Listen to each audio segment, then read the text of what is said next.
What is up, Levered listeners? Welcome back to episode 13 of the Levers podcast. We've got another special episode here. We've got a guest on, Lucas Tcheyan. Hake, Crisp, and I met Lucas when we were back in college in St. Louis.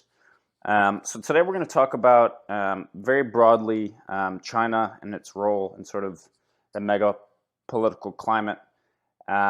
We haven't done an episode on sort of geopolitics or kind of nation states more broadly yet, but this is an important thing to understand because your understanding of sort of how empires wane and fall and how they interact with one another, especially in a hyper-digitalized information economy, can help you better understand the world and position yourself accordingly.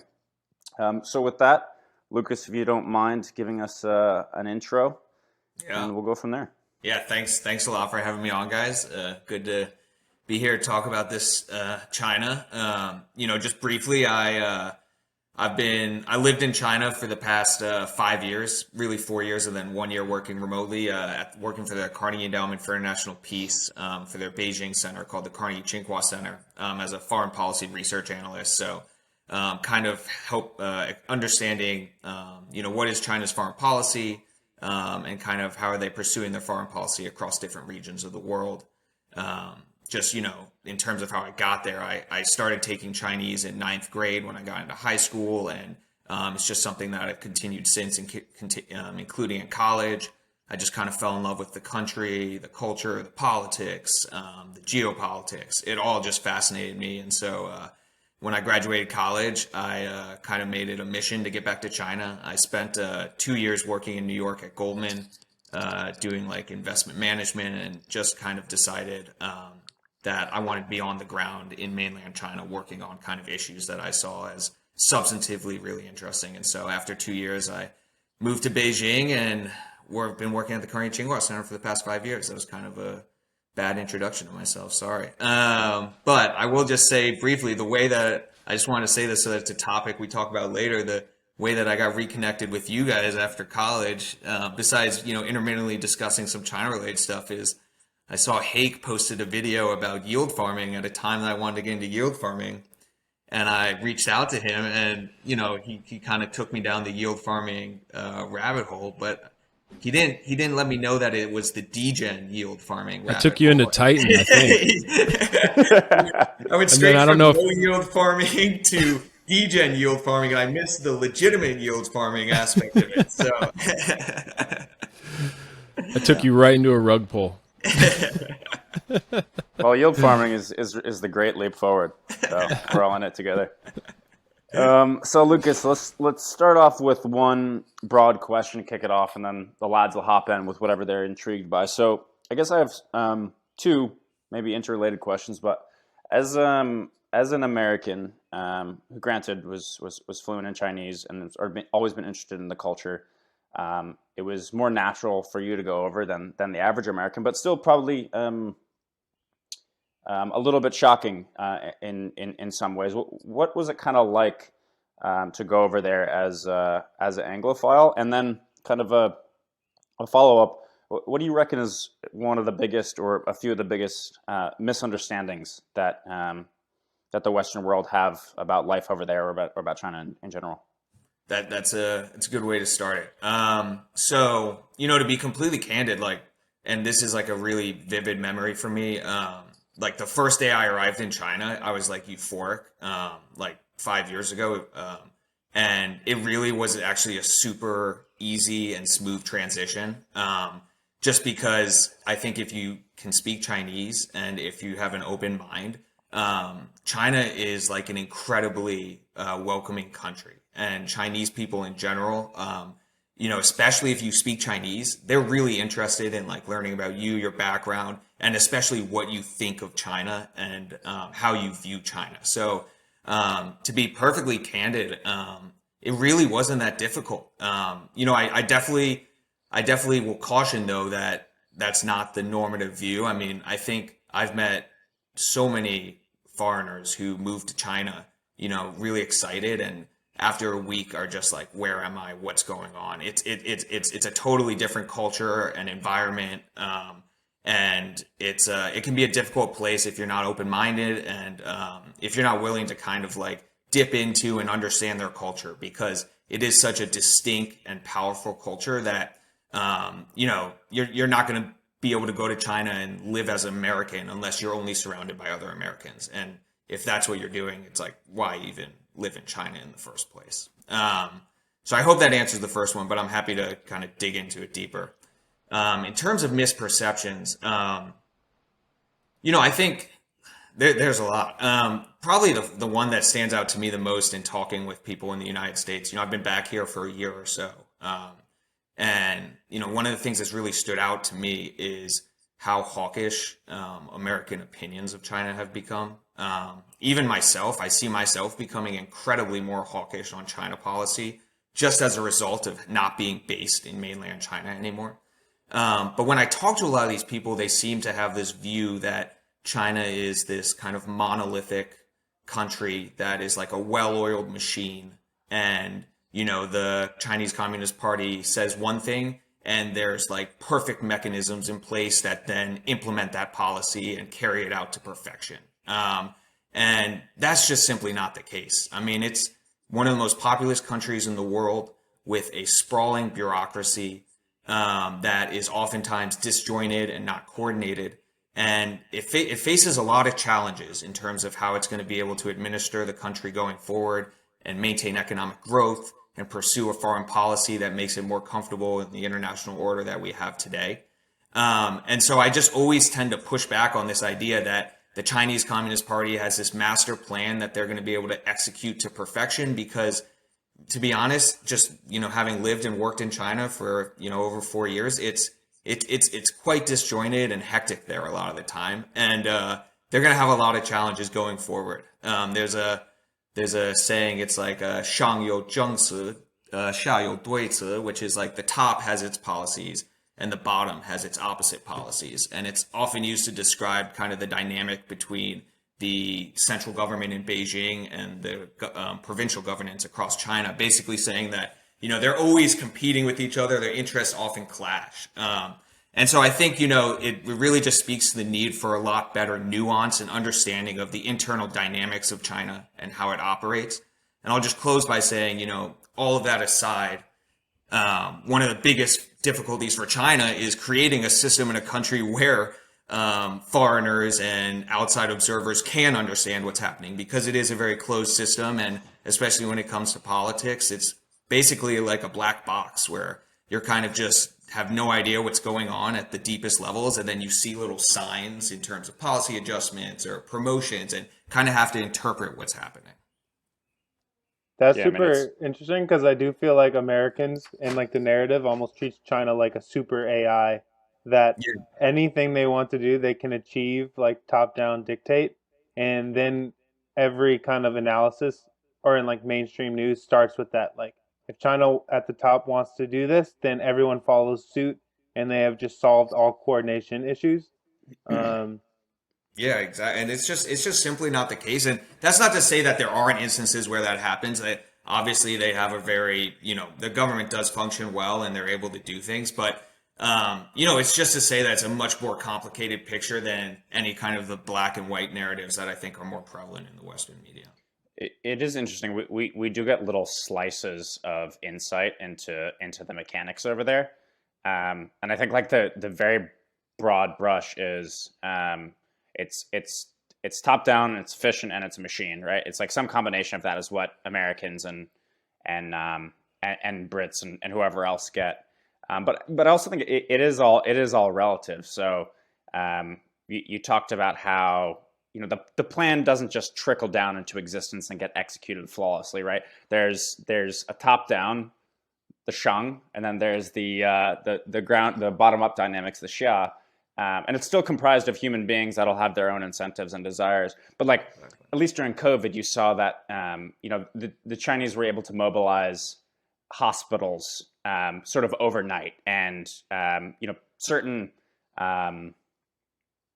certain infrastructure pieces overnight very quickly. And then you look at like California, right? And, they've been trying to build a train line between LA and San Francisco for 20 years, and they're not even done with the eminent domain, right? And so like these are the drawbacks maybe of a more democratic, less efficient system. But I think it's all sort of relative. An area that's particularly interesting to me, kind of on the infrastructure topic, is how China projects, some combination of hard and soft power. Maybe we don't even need to be that extreme, but how they reach out and connect with other nations. And I think the way they've done that with a lot of developing nations, sort of the way the U.S. used to do, is via this Belt and Road Initiative. So I think it would be helpful for listeners if, Lucas, you could give a brief summary of what that initiative seeks to do. Yeah, so the Belt and Road Initiative is basically, a pretty massive international infrastructure development initiative that was launched by Xi Jinping, I think back in 2013. I think he was in like Kazakhstan and he gave a speech about it.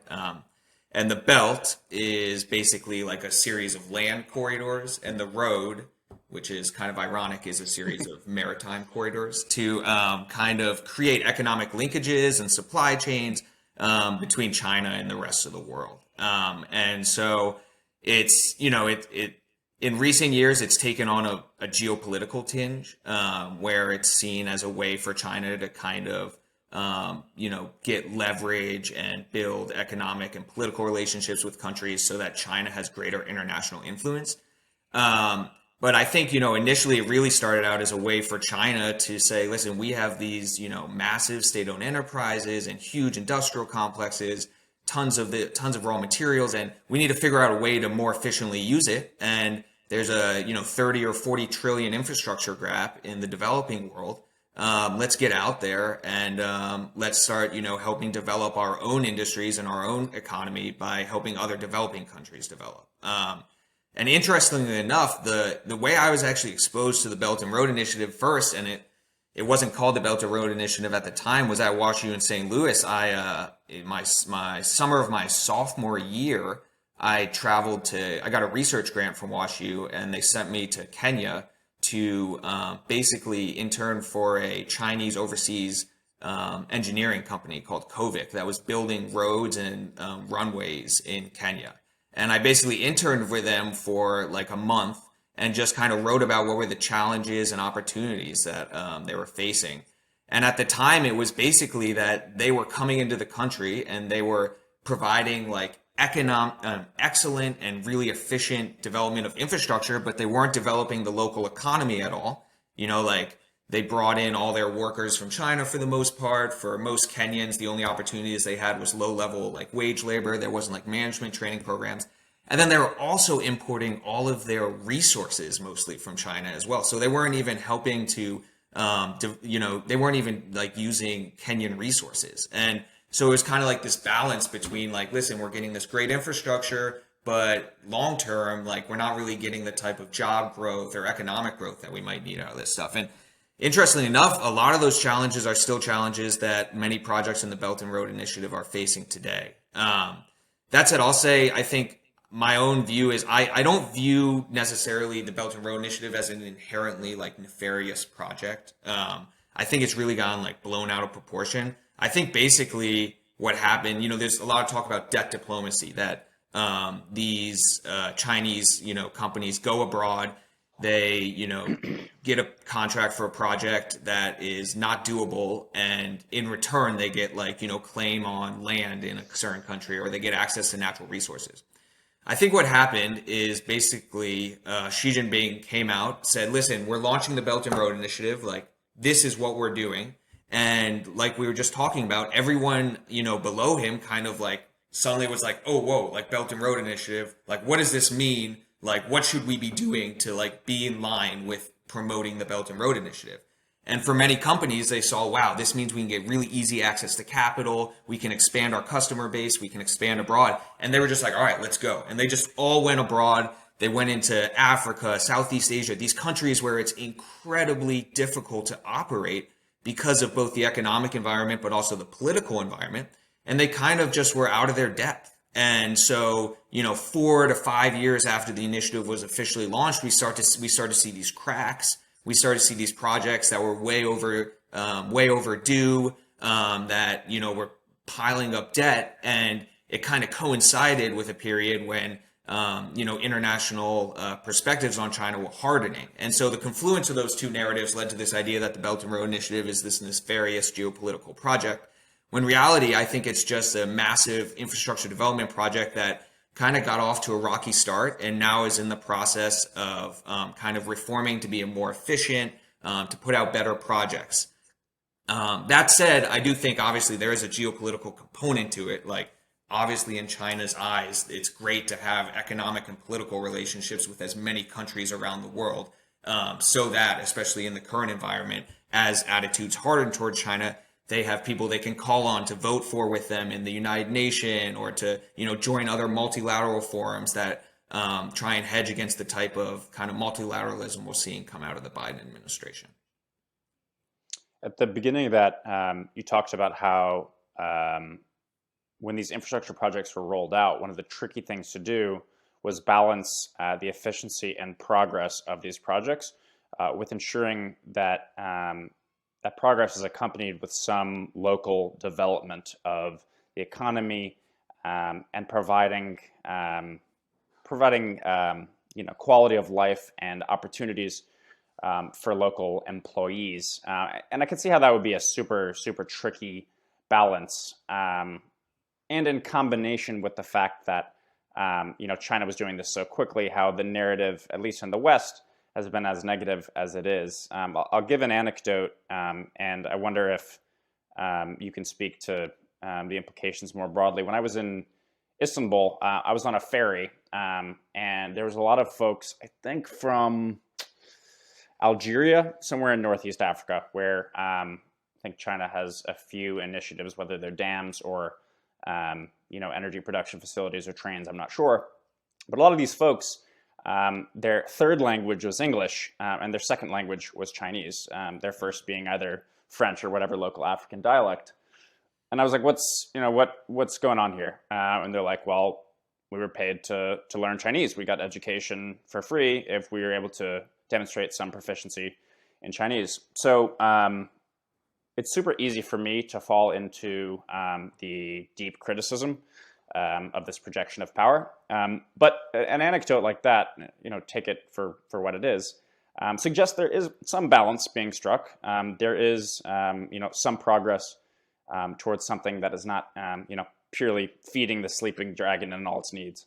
No, I think that's completely right. And I don't mean to say that right now I think they are reforming and revising BRI, and they're getting much better at the type of projects they do and how they proceed doing them. I think basically like 2016 to 2017 was when the kind of central government started to think to themselves like, we can't just have companies going out and doing whatever they want because they have free access to capital.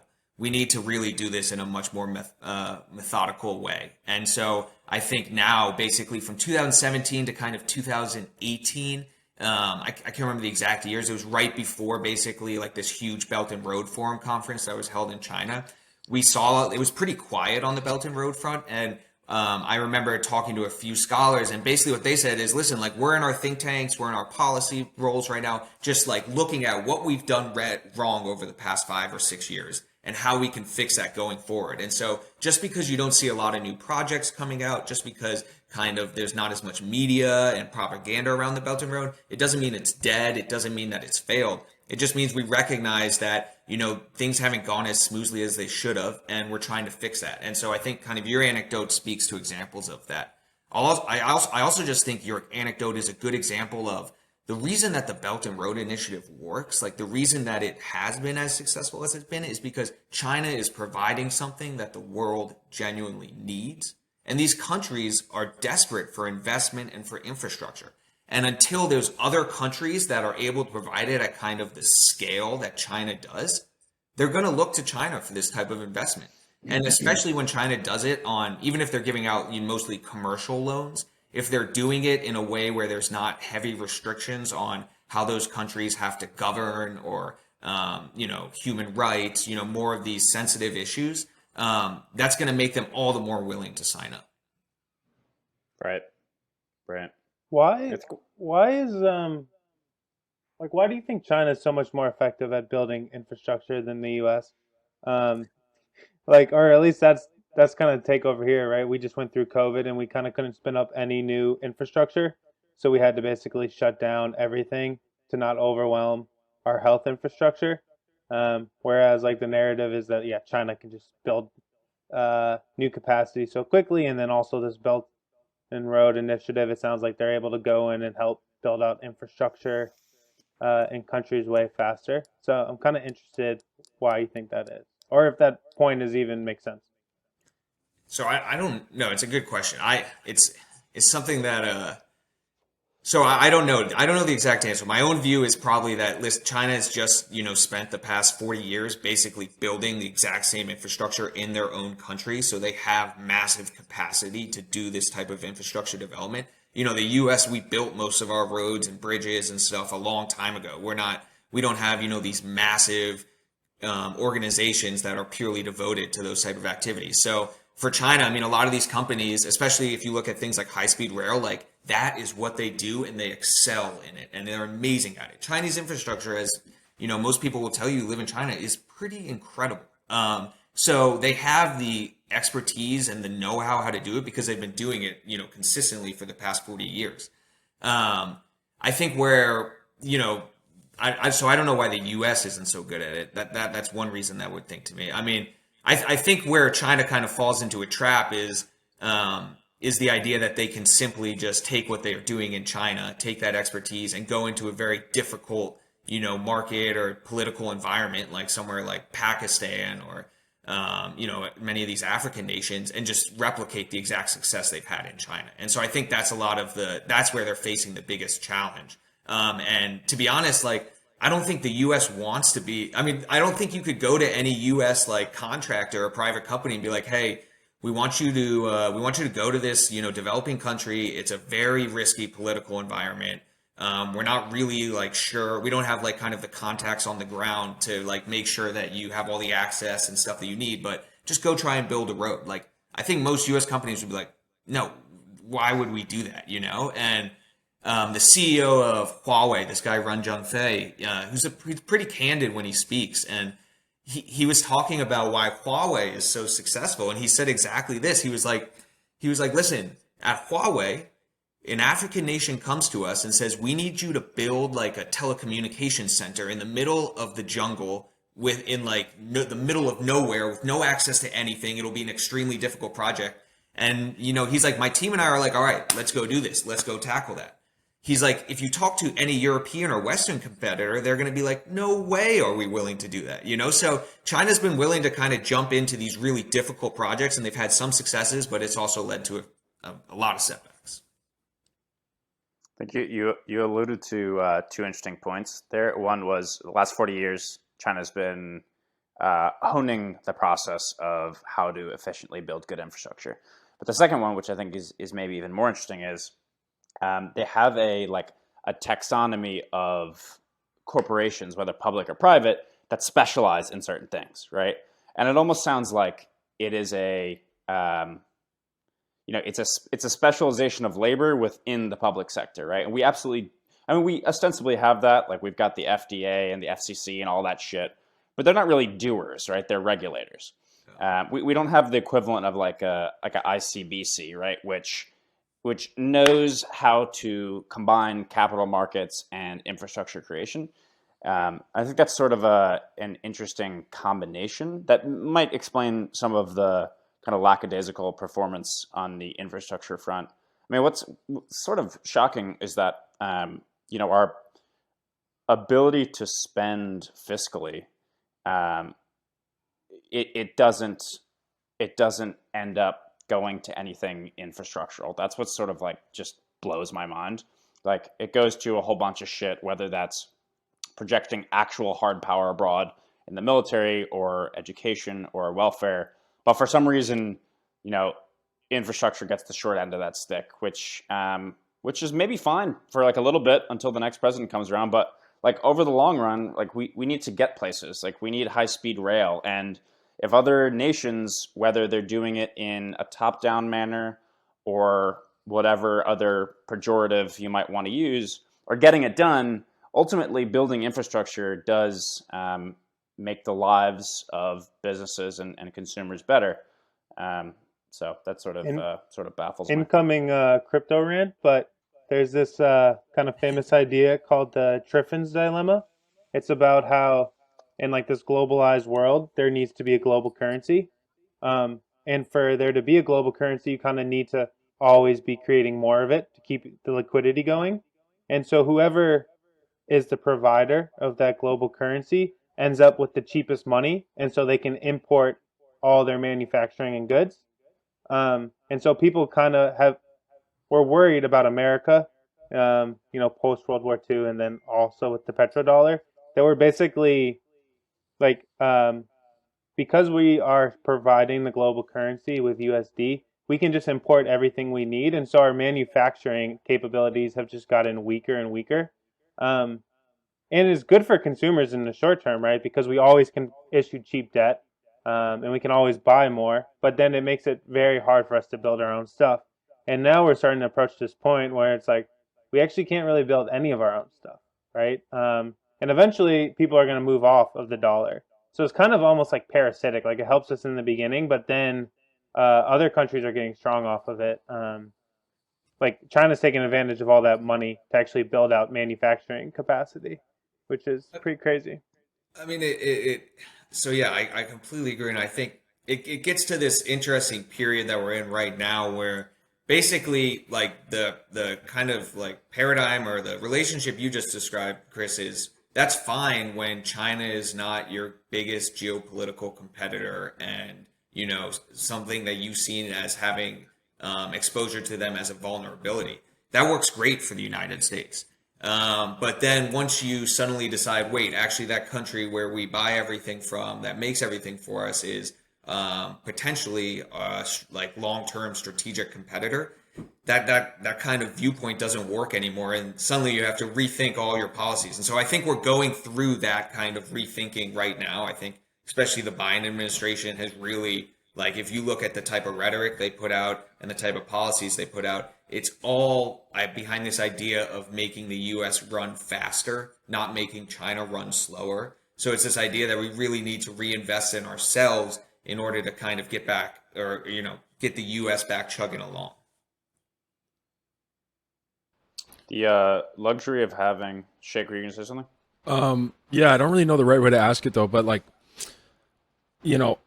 I feel this sentiment in America from I don't, that like China wants to take over the world, right? And I just would be curious, like your take, like actually being there, meeting just regular civilians, as well as being involved in the political system to some degree. Like, is that just a complete like exaggeration? So if you talk to if you talk to like a everyday Chinese citizen, and this is obviously huge generalization, so take it with a grain of salt, but China, they don't view China as like the world superpower. I mean, if you tell them you're from the United States, they're like, wow, that's, incredible. Like the United States is an incredibly powerful country. I mean, that actually might be a little bit worse since I left, to be honest, because of everything that's happened here. But, like generally they're like, wow, the US is the world's #1 superpower. People there are really wealthy. It's incredible to live there. Like, that's awesome. And then, when they think about China, they're like, China is a developing country. Like, if the US is #1 and China's #2, it's not like this. It's like this. So there's a perception that China is still pretty far behind the United States. And, they're not thinking about kind of world domination and, mass geopolitics. That's just not really on their radar. I mean, for me, most Chinese citizens are still focused on, having a job, having a house, having a car, getting married, Right. and having children. I mean, in many parts of the country, it's still a developing country where they're trying to just basically eke out a living. And kind of like this major geopolitical great power competition that's happening at the highest levels doesn't really factor into their thinking so much, except for really when it comes to, the US maybe interfering in like core issues, like things like Xinjiang or Taiwan or Hong Kong. Like that's when you start to see like kind of this nationalistic fever kind of build up and things like that. But most generally, like on a day-to-day basis, if you're just in China, I mean, there's no like kind of animosity if you're just talking to someone. They're not like anti-US or super pro-China. China's going to take over the world. It just doesn't really come that much into the conversation. That said, at the higher level, I mean, my own view is what they're trying to do is they're just trying to create an international order that is more more in line with their own views of how the world should be run, and how a global order should be run. And I think their biggest grievance is that the current international rules-based order, as the U.S. and many other Western countries would call it, was created by the U.S. and other European countries, and China didn't really have any say in how that system was created. And second, that it's often manipulated, or the rules are broken, and it's okay for the rules to be broken by the U.S. in these countries.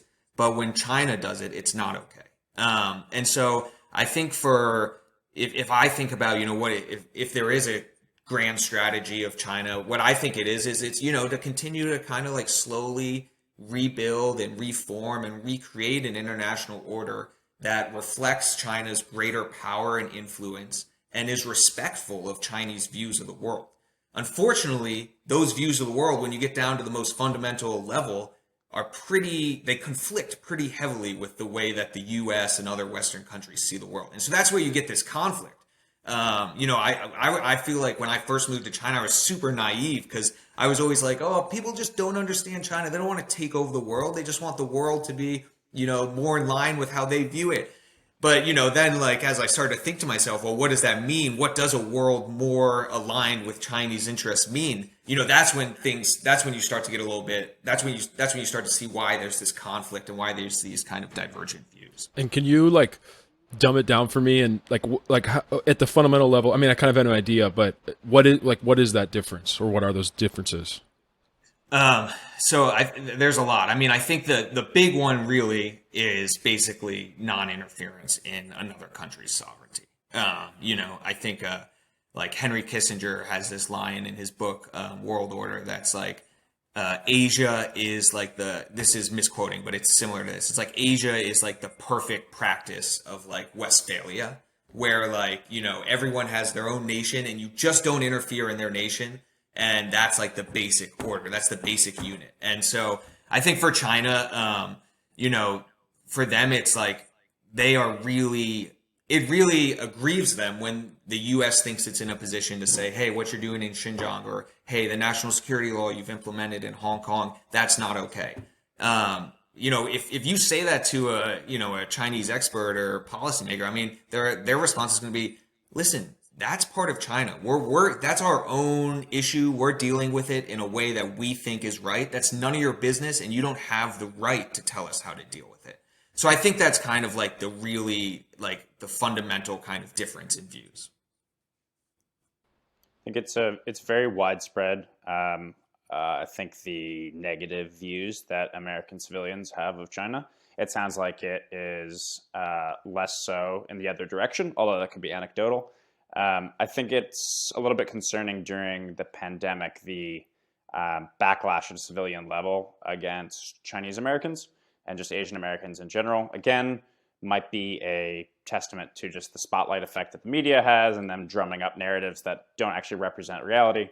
But it is also interesting how nationalism is sort of this tool, right? It's this tool that really, really helps those in charge to consolidate power and to kind of get the support of their populaces, because it's not really natural to humans to be so patriotic about this broad entity that you're a part of and to be anti another entity. I mean, we are tribal, but it is kind of interesting how the nationalism is the tool from the top, and it doesn't necessarily have anything to do with what individuals on the ground think about other individuals on the ground in another place. It's humans and other humans.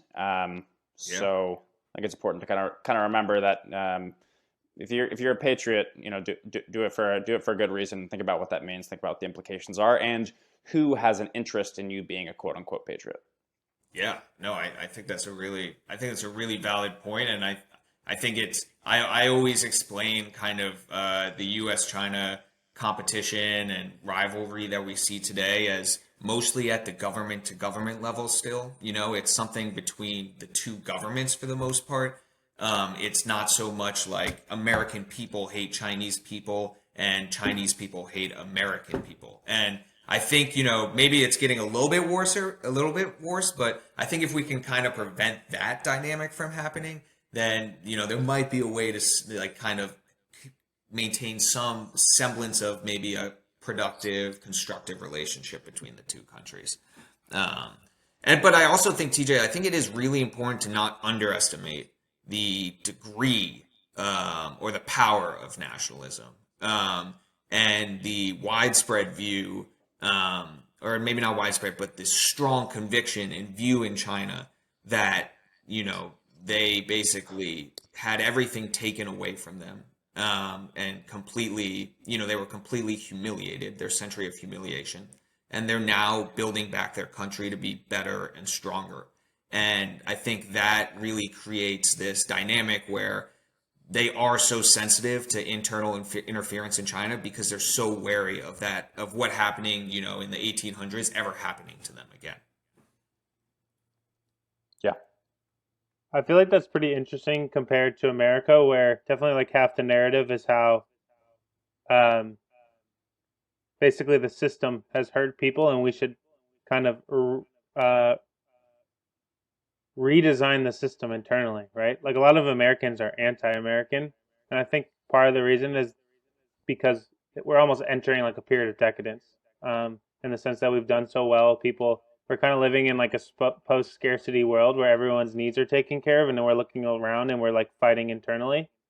And I think the nationalism, while it's an abstraction and it's definitely been wielded in very like nefarious ways in history, it does give people this like momentum, collective momentum, which it feels like we're missing in America. Like it's like we've crossed. We were like that 100 years ago, and now we've crossed that part of the curve, and now we're all fighting internally, which is kind of sad.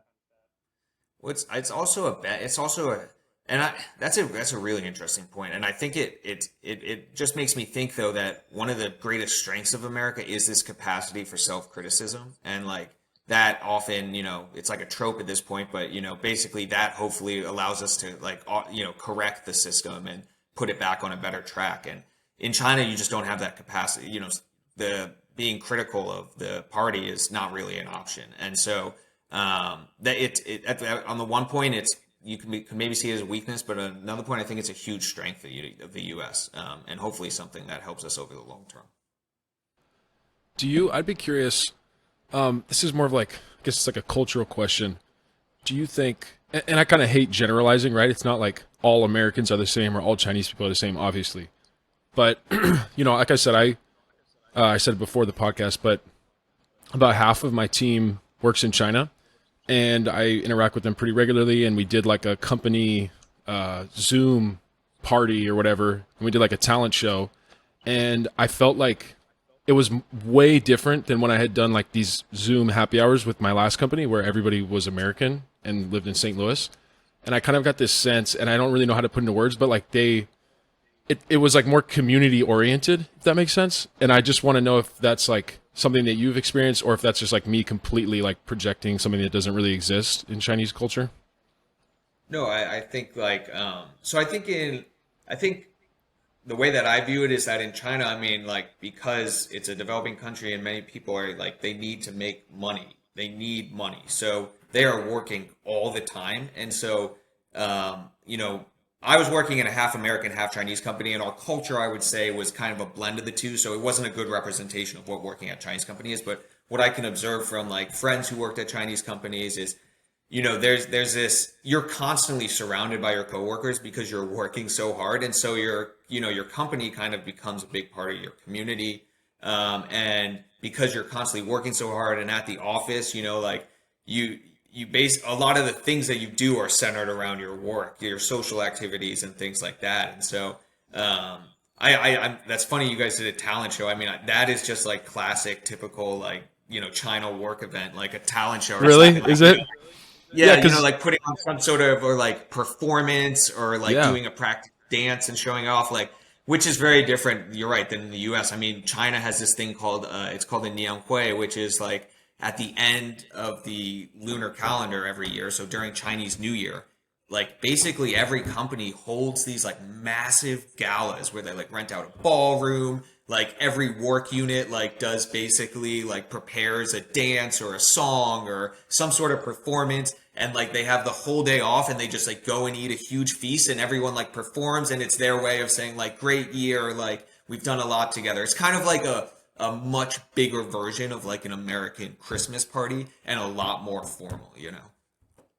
That's awesome. Yeah, because one of the things I noticed, again, it's hard to kind of put into words, but like if I compare it to my last company, like people were reading poems and like playing songs on the piano, and it was like people would read like emotional, like moody type poems, whereas if I compared to American companies I've worked at, like nobody would do that. Like they would all be like too cool to do that. But it was like people were really just like, oh, I'm gonna like show my full self, my real self, you know. And I thought, I don't know, again, if this is just me, like a small sample size, but I thought it was cool. Well, it might also be a fact of like all of us probably have worked for like companies and like corporations that are really like either business focused or like with cool people, you know, Yeah. instead of like an art collective or you know something like that. But yeah, no, I think they definitely like they value, you know, culture. They value culture deeply. You know, it's not. I actually don't know if there is like a too cool culture in China almost. I would be Yeah. curious what it would be like, you know, whereas in the US, like the too cool culture is like the cool culture Like you, nowadays, like, right? yeah, you act like you don't care. Like you're like Yeah, trying things is almost like, oh, like that's not cool. Like that you're trying something. You have to just, whatever. But I just got I that hear sense that they had like no perception of that, and which I liked. It was just like, oh, like we can just fucking be ourselves. that. No, I've never really thought about it that way. It's a really interesting point. Yeah. Another difference that strikes me, particularly about Chinese people, but Southeast Asian people as well, is they strike me as way more digitally literate than the average person in Western nations. Just sort of smartphone and deeply native, deeply digitally native, which I think the fact that there was such big crypto uptake, I think speaks strongly to that. But I guess something I wanted to hear a little bit about, changing gears. Sorry if you guys had more questions. You can just interrupt me whenever you like. But I'm very interested by China's frontiersmanship on this central bank digital currency front. It strikes me that, as usual, the Chinese public and private sectors have identified a really important paradigm really, really early, and they put the necessary wheels into motion to ensure that they're on top of that.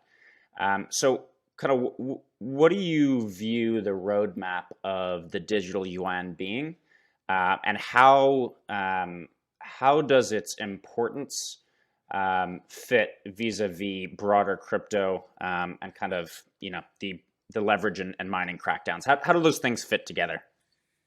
It's a good, I don't know if I have a good answer to be honest, because I'm trying to figure it out myself. The way I view like the digital yuan is, China it basically already has a digital yuan. I mean, you don't use cash anywhere in China anymore. It's all digital, like you said, TJ. Like everyone is very fluent at using their phone in terms of transferring and paying with money, and it's just a matter of like creating a fully digital version of that can be integrated into the economic system and make things even easier, more trackable, more all of that.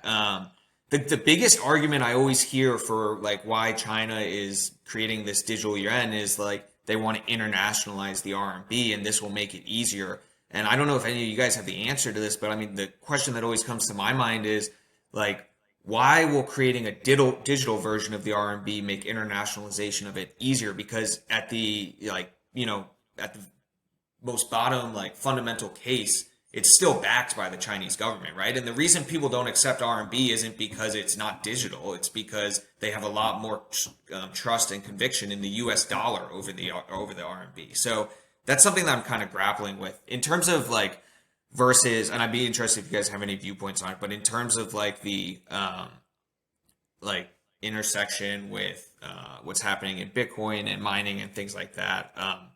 I mean, I think they're just saying, listen, we can basically build our own currency that uses similar technology, but we can control and have much more transparency and insight into.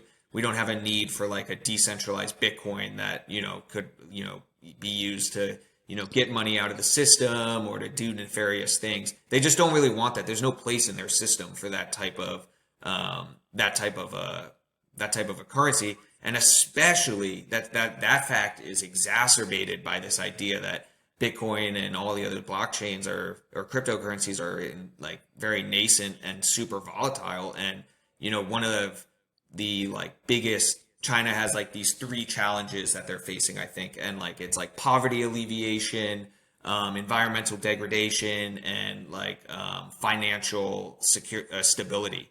And if you think about like cryptocurrency, like it almost checks all three of those boxes. Financial stability, they're very speculative. People lose a lot of money. Environmental degradation, Bitcoin has a pretty big toll on the environment. And then poverty alleviation, I guess maybe it doesn't. So two of the three boxes. And so I think, if you think those are like the three greatest challenges that Xi Jinping is saying facing the Chinese nation, and Bitcoin checks two of them, there's really not really a place for it in the country. So I don't know. I'd be curious in your guys' view. You guys know probably as much, if not more than me about this. I think on the CBDC front, the benefit of moving to that over the current setup is right now central banks basically have relationships with regional banks, which then interact with the consumers. So if they want to change the money supply and affect the economy, they need to like do it through the regional banks or the commercial banks, which then percolates down into like the end consumers. Um, and if you move to CBDC, the central bank can actually have a direct relationship with consumers.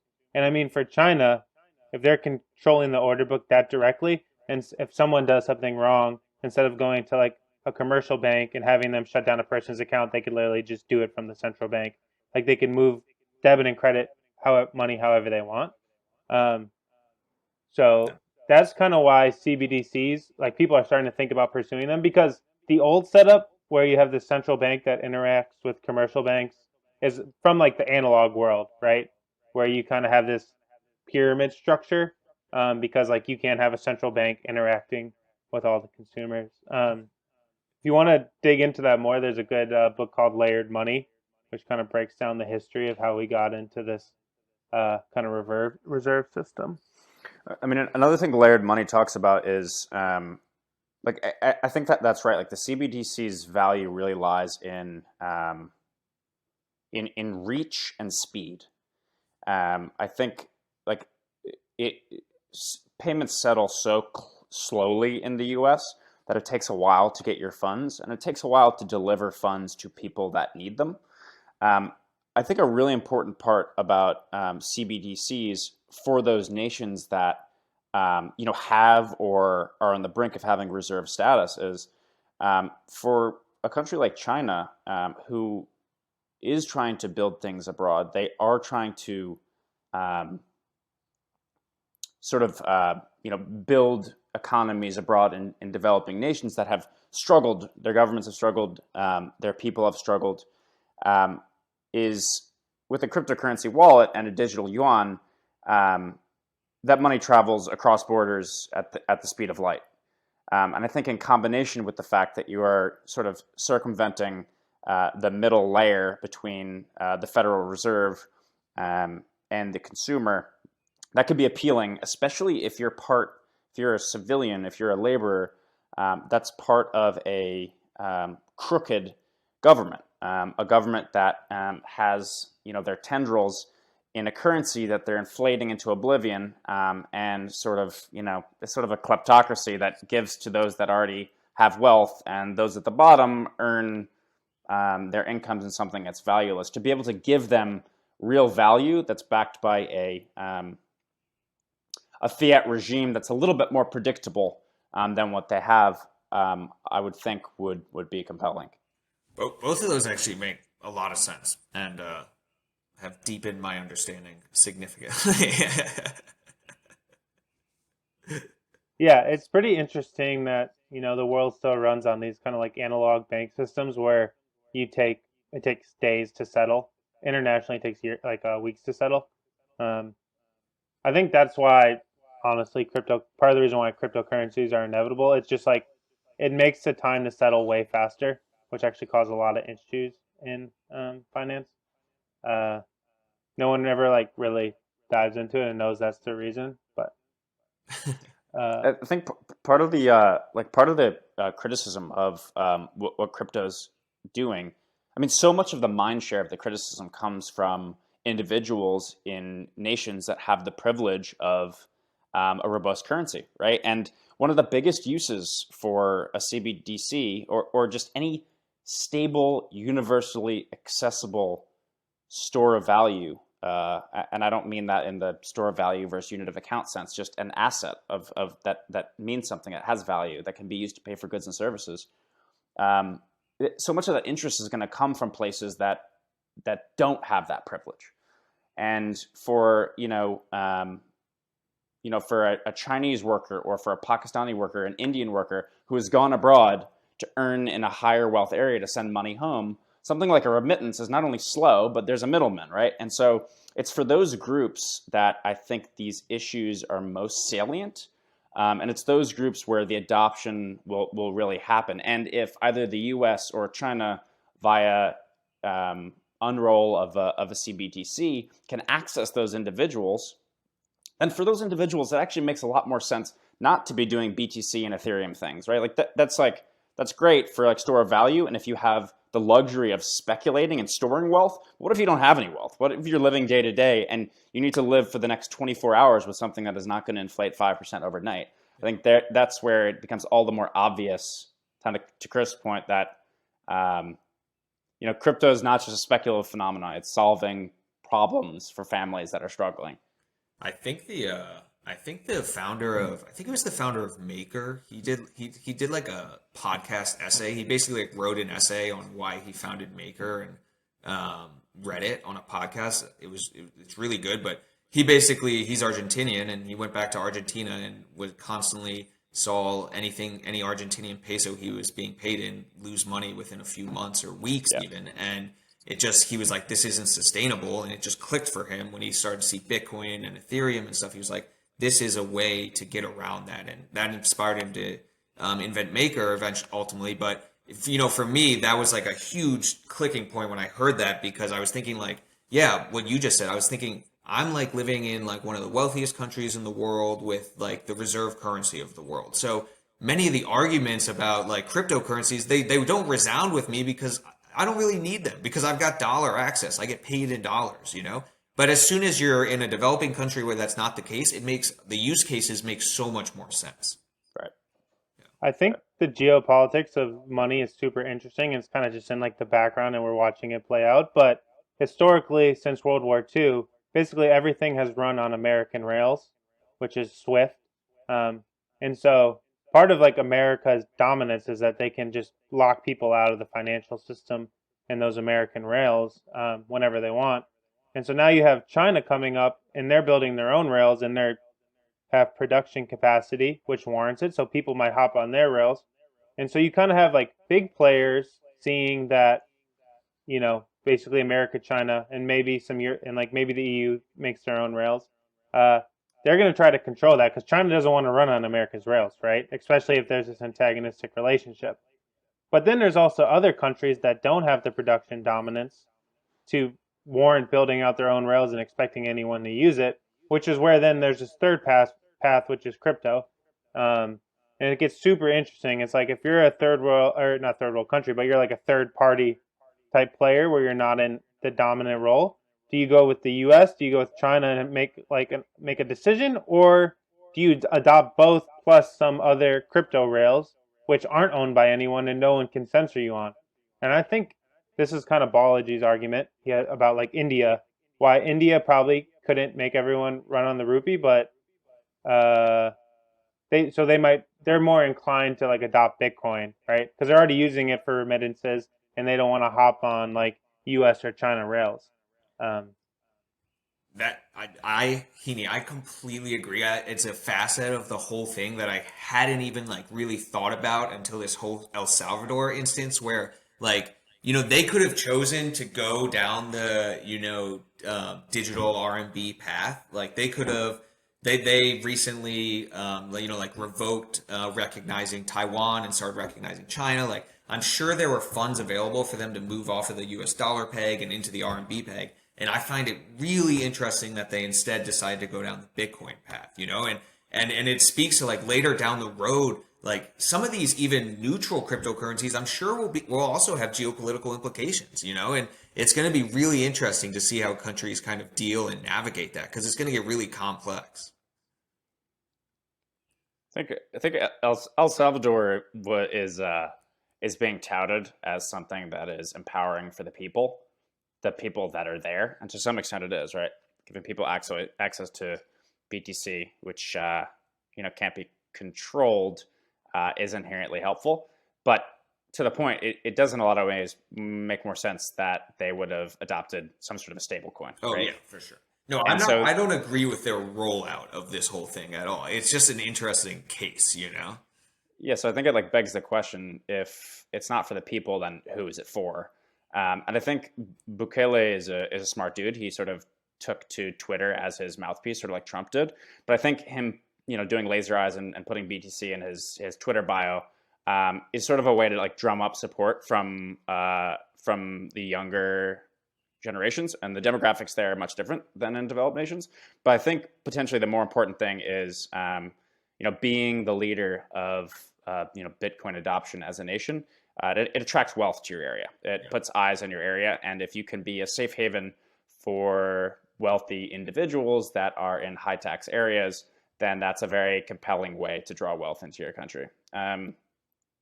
But just something to think about, Lucas. A game we play on the podcast going forward is it is a probability game that we got from this podcast we did on Thinking in Bets, which is a book by a famous poker player called Annie Duke. And so everyone's just going to go and give a probability question, and everyone can think on it and answer in any way that they like. So I haven't thought about mine much, but to give you guys some time to think, I will put it together now. I think we should call the game Duke 'em Out. I got one. Done. Yeah, hey. So we do 1 to 100, right?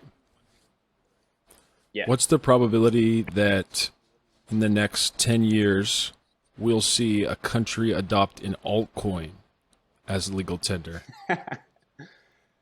Well, any non-Bitcoin like, so I usually don't call ETH an altcoin, but like non-Bitcoin token in the next 10 years. In the next 10 years, yeah. Stable coins count? No, stable coins I don't think that really counts. All right, but one more clarifier. Can it be a coin that is not currently in circulation? Or in other words, minted by the nation or some future party? Oh, like could it be a digital, like a central bank digital currency? Well, yeah, like I guess that does fall. Fuck. No, because the answer would be 100%. Yeah, because China's. Yeah, no.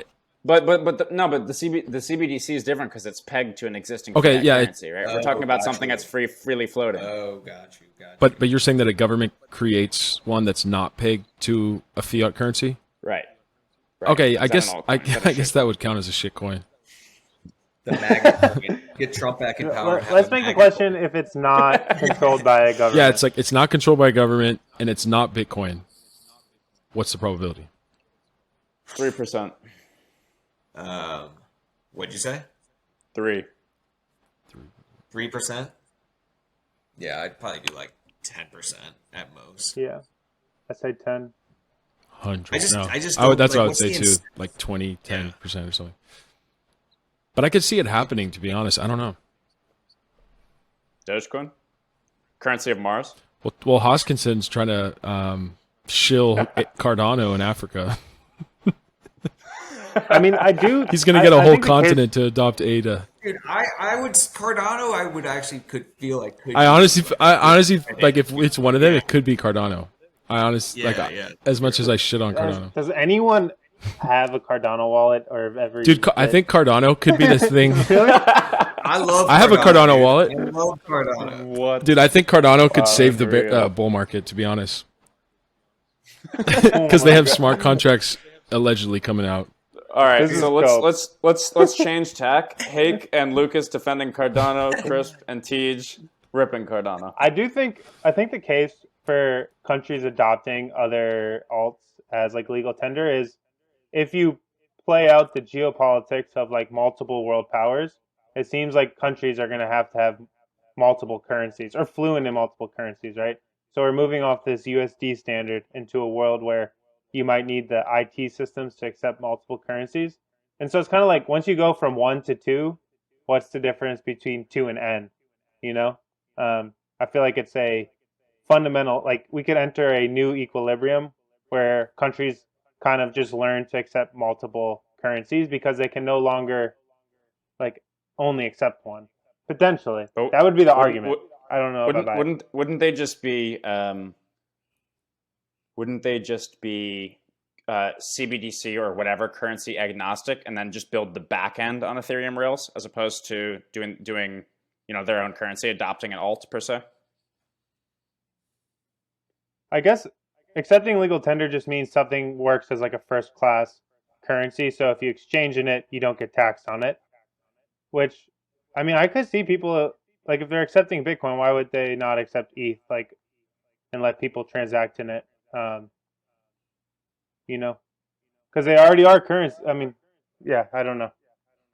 What about like a Terra Luna? I never know what to call it, but what Yeah, about that's- that dynamic where you have like the stable coin that's not pegged to any of the fiat currencies, and then but it's still everything's still operating mostly using like digital fiat currencies. Like that seems like a very realistic use case. I mean, that could also be interesting because, like, I feel like the strength of like a stablecoin like DAI is in its multi-collateral backing. If you have a country, I mean, I don't know exactly how these algo stablecoins work. I feel like a lot of them are scams, but Luna seems to be like fairly legitimate.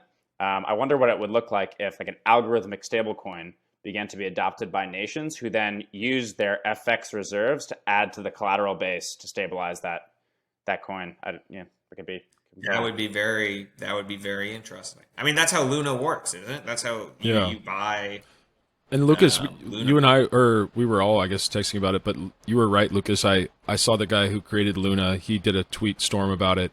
And basically, like, the reason that Luna isn't doing what happened to Iron is because, like, people use, like, the ecosystem. Like, that's, like, literally the only reason is because there's, like, a whole economy where you stay in Luna, and it's useful, and people are using it for payments and savings and all this stuff. So it doesn't, like, the Ponzi doesn't crash, You need to have use cases. If you don't have use cases, it's just like then it's literally just a Ponzi system, and you just have to make sure to get your money out before everyone else does. I mean, like, dude, if I've learned one thing being in the degen farming community, it's that first off, like, if you're early to a Ponzi scheme, it's so easy to make money off of a Ponzi scheme. But second off, that like most of these coins, I don't understand what their long-term view is. Like, I just don't. They're like Polypingu or like all these things that are coming up on Polygon. These coins aren't like putting out like long term, this is how we're going to develop an ecosystem. They just launch these coins, people put in tons of money, and then they lose value in like a week. It's crazy, but people keep doing it. Tej, I think we need to do a tokenomics pod where we break down mental models for tokenomics. That would be really cool. Because I mean, yeah, we need to make sure people aren't getting rugged out here. It's like multi-level marketing, dude. Like literally, We'll get Mark Bro. Cuban on the pod afterwards. like that one that I showed you, Lucas, Polycat. Like you can refer a friend and you get 1% of all their earnings. It's like literally multi-level marketing Ponzi fucking scheme. It's crazy. Dude, and didn't Polycat turn out to be a rug pull? Didn't it turn into a rug pull? I don't know, dude. I got out of it quickly, but did it? It would make sense that it did. I wasn't in it either, but I think it became a rug pull as Dude, well. I got shook up after the Iron Finance thing, honestly. I got really shook. All right, I was. I got a question. I got a Duke Nope. a Duke probability question. What is the probability that vaccine passports are required in the next year? For like required by who for what? Yeah, for what? For what? To travel out, well, to travel back into the United States. So if you leave and you come back, as a citizen, yeah. I guess they probably couldn't, like, once you leave and you can't get vaxxed, not let you back in. Yeah, I feel like it's probably like I would say like 1% because I feel like what they're gonna do is they'll make it if you do have a vaccine easier to travel, but if you don't, there's just certain protocols you have to go through to get. Yeah, back. 'cause like you have to get tested. Dude, like at the end of the day, these airline companies and like, smaller, companies where people vacation and shit, like they want to make money. That's what I think. And so like they've been hurting so bad for a year and a half, especially the airlines. So yeah, I think like 1% as well. I was talking to someone about that though. I agree. Like if you're the first airline to make your restrictions more lax around vaccines, you're going to draw business away. So it'll be like a race to the bottom, right? But I think that the tricky thing is the regulations come from the governments, and the airlines kind of just have to comply. But either way, I think it's like 20%. 20. Ooh, I like these numbers. I'll go 10. But yeah, I mean, the same kind of logic for race to the bottom probably applies for a lot of countries where, like, they make money off tourism, so they also don't want to just lock everyone out. And I mean, once people get vaxxed, most people kind of seem like they're chilling out on freaking out about the Rona. Dude, All right, okay, go ahead, Lucas. No, No, you go ahead, bro. All right. Well, I mean, as the China guy, I mean, I got to ask the China question, right? Which is, what do you think is a probability that by 2035, China overtakes the U.S. as the global leader? And by that, I mean, it's got a military that's either on par or more powerful than the United States. It's got an economy that's bigger than the United States and an RMB that's used pretty globally, almost maybe not at the same level as the dollar, but quickly catching up with the dollar. And it's established kind of a network of nations that are viewed as, reliable partners. 95. 95? Yeah, I think it's highly I would say, yeah, like 90 or 80. Wow. What about you, Chris? Man, I was gonna say 50. I would say 52. I would also say 50. It was only. I mean, there's definitely a lot of the simulations where China surpasses the U.S. in terms of dominance. Why are you guys so hold such a strong conviction? Maybe I just Is it more about China or the U.S.? to me, I don't. Yeah, to me, I don't US. know anything about China, like besides what I just learned in the past hour. But yeah, to me, it's like, dude, I look around and I'm like, dude, we're such a weak population here. Sometimes that's just how I feel. Yeah, just like people are limp, like, and just not ready for. I don't know, like we just don't care. It seems like. I think, in society right now, I mean, U.S. is deriving so much value from being the world reserve currency, but I think all the other countries are trying to break off of it, which is going to weaken U.S.'s power. And also, now that we live in a world with nuclear weapons, like, the military advantage isn't as big, right? Like, that's already Agreed. kind of, like, the nukes nuke the advantage of a giant military in some respect, right? Because we're in this world of deterrence. And so if we move off the dollar, like, as the reserve currency, I don't know what's going to happen in the U.S. And we've kind of just strip mined all our manufacturing capacity. I mean, it's basically we just have software. I mean, maybe if we just double down on cryptos, we can stay ahead. Well, that's actually and the crypto point is an interesting one vis-a-vis China, because it seems like they're integrating crypto, but in a way that is really, really, really a risky bet, because a country with a lot of BTC or a country with a lot of the ETH or whatever the dominant store of value is has this indelible advantage. I do think I agree on the military front. Like amassing a large physical, like a meat space military is very much like a Maginot Line type dynamic to What's that mean? to plug biology. It's basically it's basically like this line that the French set up to the east to defend against the Germans, but it was a line that was it was a fortification that was a good hedge against sort of World War I military tactics, and then the Germans, used this tactic of blitzkrieg, which is like fast, quick attack, and the Maginot Line was no match, right? So it was like fighting last era's war. So I think a physical military is waning in its importance, but to Chris' point, something like nuclear or the ability to project cyber power is more important, and I think China will more importantly lead there. Although it'll be interesting to see what happens on the marine front in like the South China Sea. That seems like it's still an important non-Maginot Line thing. To answer for me, I'm more bearish on the U.S. than I am bullish on China. I don't know if China is the one to take the cake, but we're entering the age of decadence. I think incompetence riddles the U.S. And empires fall. It's inevitability. It would be an exception if an empire forged for longer than 75 years. So in that vein, my question is, what is the odds that the U.S. Default on their debt of any kind at a national level in the next 10 years? Dude, to be honest, that's heavy. I don't know how that shit works, dude. Like, I know that we're like in debt and we can't even service our debt, but what does that even mean if the U.S. defaults on our debt? Like, basically, we wouldn't, nobody would be willing to give us more money that we could then use to pay back existing debts. Is that right? And so does that mean that that other countries wouldn't trade with us as much, or what does that mean? Kind of what happens if we default on debt? I don't think anyone knows really what happens. It's horrifying either way. It's like, no one because knows. it's just. I mean, all of our debt is basically backed by, we create more debt to pay off our existing debt. So it's just what that guy. It's very circular. There's no base case where it all the U.S. dollar is backed by U.S. Treasuries, which is debt. So it's hard to. It doesn't work like normal debt does when you think about your relationship with a bank. Right. I would say 0%. I think 0%. Well, yeah. Well, but that's not really true, right? Because it's the circle jerk has always worked because inflation has been low and interest rates have not been high. If either of those two conditions change and they're reflexive, it makes it very difficult to refinance debt or issue new debt at a rate that's actually payable. So, just because we're buying our own debt and we're monetizing our own debt doesn't mean that throwing a wrench into that circular loop doesn't mean that the system comes crashing, right?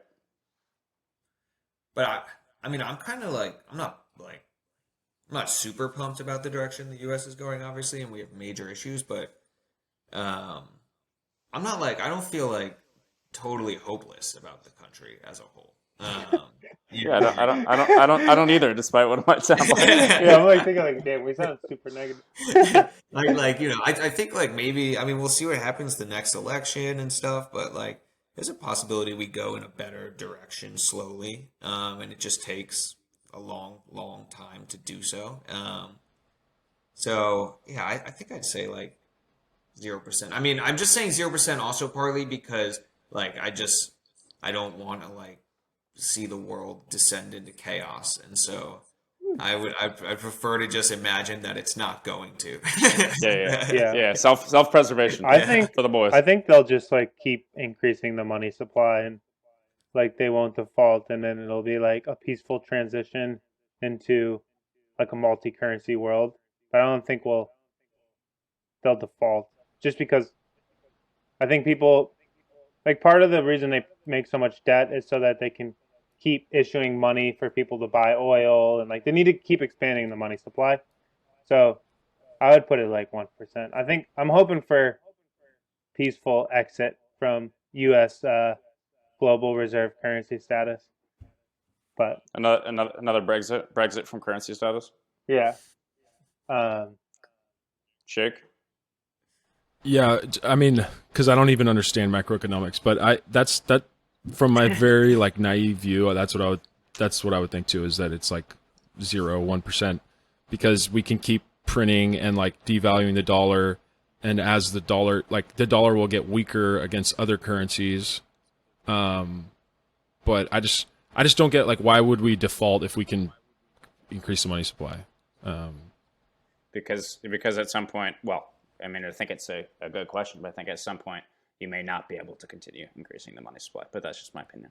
I would say 10%. I just interject real quick. I think it's like a great it's a great I don't know, analogy or some sort of like metaphor for like the world we live in today, where like Hake is like actively like leverage trading and degen farming, but then also is like, I don't understand macroeconomics at all, and like, you know, the guys up at the top who understand macroeconomics are like, they're like thinking about these rational human beings like making educated decisions, and then they see Hake and they're like, what exactly that's okay, what you just explained like is why I'm bearish on the US, like, because I look at millennials and especially zillennials or whatever they're called below us, and I'm like, dude, like our generations are just so, I mean, I don't know, man.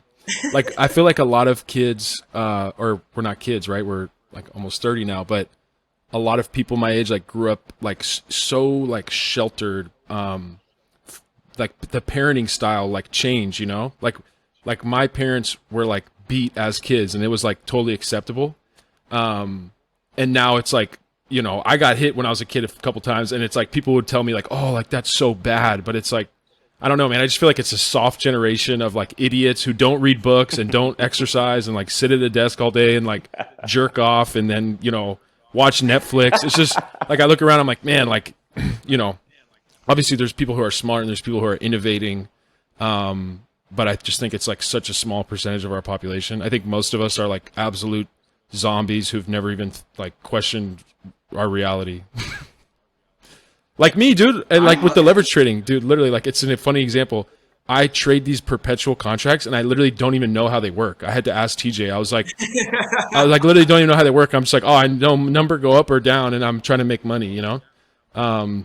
Dude, and then you asked me how they work, and I also don't know how they work.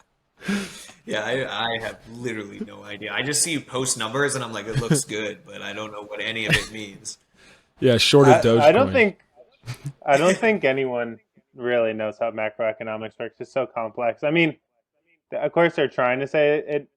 They know how it works at the top, but even they're like, I don't know. For example, I'm pulling this from Kij, but the Fed just removed the M2 money supply from their website, right? So we used to like look at the M2 money supply as something to track in terms of inflation, and then we entered this period where they're needing to like increase the money supply so much that M2 is like going to infinity, and they're like, we're not going to show that anymore, and they're going to go and revise the models and the announcements not to talk about that. And it's like, well, what happened? They obviously don't like, it was important, now it's not important. That seems like they don't know what's going on. But that I think is what makes, this is something that I think makes like cryptocurrencies cool, is it's like an opportunity for people to try out all of these like macroeconomic and like financial engineering models and theories that they've had for long times, but really can't like implement unless they become like the Treasury Secretary or like the, you know, head of the Fed, or like are like a sovereign of a nation. And like cryptocurrencies, you can be like, all right, I have this really cool economic model that I think might work. And instead of like having to spend my whole life to become like, you know, a senior official, I can, you know, kind of just create it, put it out there, see if it gets liquidity, and see how the model works. Like, I think that is, I'm sure tons of them will really fail, but that's something that I find super interesting and really cool about the whole. Dude, I love that. Space. I hadn't thought of it that way, but I completely agree. And even just like trying out these like incentive, like economic incentive models, and it's like literally we're testing it on these like irrational humans, like what's going to happen. And it's also, I think part of what's so cool about crypto is that like you have the opportunity as an innovator or as like an investor to like just invest in anything you want to any, like in any amount. And obviously this is the part that's going to get regulated, right? Because a lot of these like have these buyback and burns and are kind of like dividends and all this shit. But right now, obviously it's not regulated. So it's like you can find, like, what's the example? I forget the name of this project, but it's like these 15-year-old fucking nerdy developer kids, and they made one that was in like the top 200. You guys know what I'm talking about? Rari Capital, dude. They're teenage kids, bro, and they got like hundreds of millions of dollars liquidity at one point, and then it did get it got exploited, but it's just crazy, dude. I mean, to me that's really cool. They don't have to go through the traditional rails, to get there. There's like views that certain technological progress is like somewhat inevitable given path dependence. I think the biggest bull case for like crypto DeFi is that people are just open sourcing like the financial system, and it's just so fun to be able to build these systems that people aren't going to stop, right? Like it's whatever, the number can go down, but anyone who starts playing around with it, they're like, wait, I can build things like this, and like there's this whole community and culture, and they're like, or they could go work for Google, and write like 10 lines of code a day and write like 1,000 tests, and it's super boring. It's just like, no, people are going to go where the fun's at. Like it's, I think in that sense, it's inevitable. And I think that if the government could really crack down on it, like the US could crack down on like China, that would be a bear case. But I think the American decadence, like they won't be able to crack down on it before it's too, well, that's what I'm hoping for. Yeah, well, I wonder. I think it's like really interesting if you try and look at. Oh shoot! I just lost my train of thought. I'm sorry. Been there. It's okay. I think we're probably running out of time. One question I wanted to ask is like, what mental models do you have for thinking about like China-U.S. relations? If someone wants to get a little more serious about this, maybe they could go dive in to some of those mental models and have a new way to kind of frame their thinking about the situation. My mental model. You just mean like how do I like kind of analyze it? Yeah, like Yeah. a framework or just an approach. I've become like a really strong like realist. In international relations, there's like different schools of thought, and I fall into the realism school of thought, which is basically like countries will like are just naturally going to try and accumulate as much power as they can because they're always at risk from other countries, and so like I kind of view that's what's happening in the U.S.-China relationship right now. We have these two major countries kind of trying to accumulate as much power, to in fear of the other country. And so I kind of look at anything that either country does from that context and try and see if it fits into it, and then kind of break it down from there. But in terms of like China specifically, I think like one of the most helpful things, I can't remember who taught me this, but when I first moved to China, like somebody basically the way they kind of were like, listen, if you want to really understand China and think like a level deeper about what's happening, whenever China does anything, what you should think to yourself is like, how is this directly in the interest of China? Because like otherwise, they're probably not going to do it. And so if you see something that on the and it's a kind of a pessimistic view, you can use it for most other countries, US included, but like climate change, for example, like it's not like China like thinks like, oh, we need to save the world from climate change. It's that in China, environmental degradation is a huge social unrest issue, and they need to, as quickly as possible, clean up the climate and make sure that their environment is clean. And so like anytime that you see anything that's coming out of China, if they suddenly make like a drastic shift in policy, like it always really helps me. And this sounds really simple, but to just think to myself, like, how is this directly in the interest of China, not like as something where they're trying to cooperate with other countries? The other thing I'd say for China is like there's so much like content and news that happens on a daily basis. Like if you really, it's almost, I would say, impossible to have like a good understanding of what's happening in China if you are not reading every single day what's happening, because it's moving so quickly right now and there's so much happening. It's a little bit similar to cryptocurrency in that way, probably. And so if you do want to really like dive into China and become like a China expert or analyst, like I would really encourage you. There's tons of good newsletters. There's the Bill Bishop Cynicism, Trivium newsletter that come out daily and just kind of aggregate this tremendous amount of information into pretty concise. So I'd be constantly reading and studying every single day. And then, I mean, this is the final thing is you need to go to China. Like you just need to go and live in China for a little bit of time, or even just go and visit. I've been outside of China now for over a year, and like I can physically like feel my confidence and like my willingness to discuss China related issues with any sense of like, oh, I actually know what's happening, decreasing, just because I'm not on the ground there, and I just don't have really a good sense for, how are everyday people, policymakers, experts, business people talking about this. You really need to be there to understand what's happening. And so if you do want to like understand China stuff, you need to go to China. That's like the most critical aspect of it. So yeah, I hope that answers the question. It's a hell of a finish. Perfect. Yeah. And you should just go to China anyway, because China is an incredible, awesome country, and it's so much fun, and there's tons of cool stuff happening there. The levered lads go to China. Maybe once we get past 1,000 listeners, we'll get it'll All right, make it worth it. Hank will definitely just rip a GoPro the whole time. last probability question. What's the probability you guys get 1,000 listeners in the next month? 0.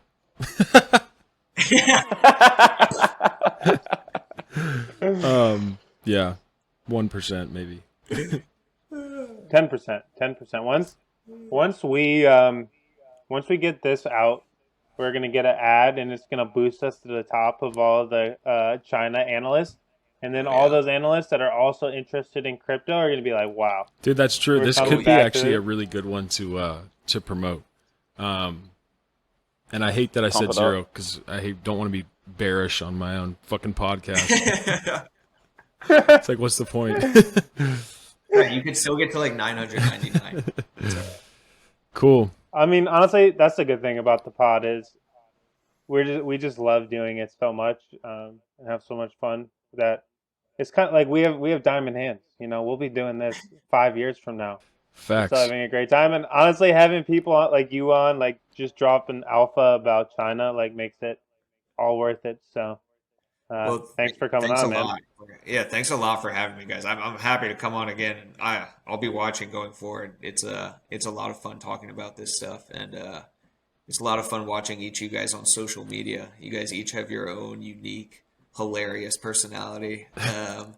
TJ like coming at me with like the super deep questions. I'm like, dude, I have no idea. He's like out there coding, or just being like, yeah, I also have no idea what's going on, or I'm late to this, and then you have Hake just out there like mass promoting the most like risky, just nonsensical trades in the world.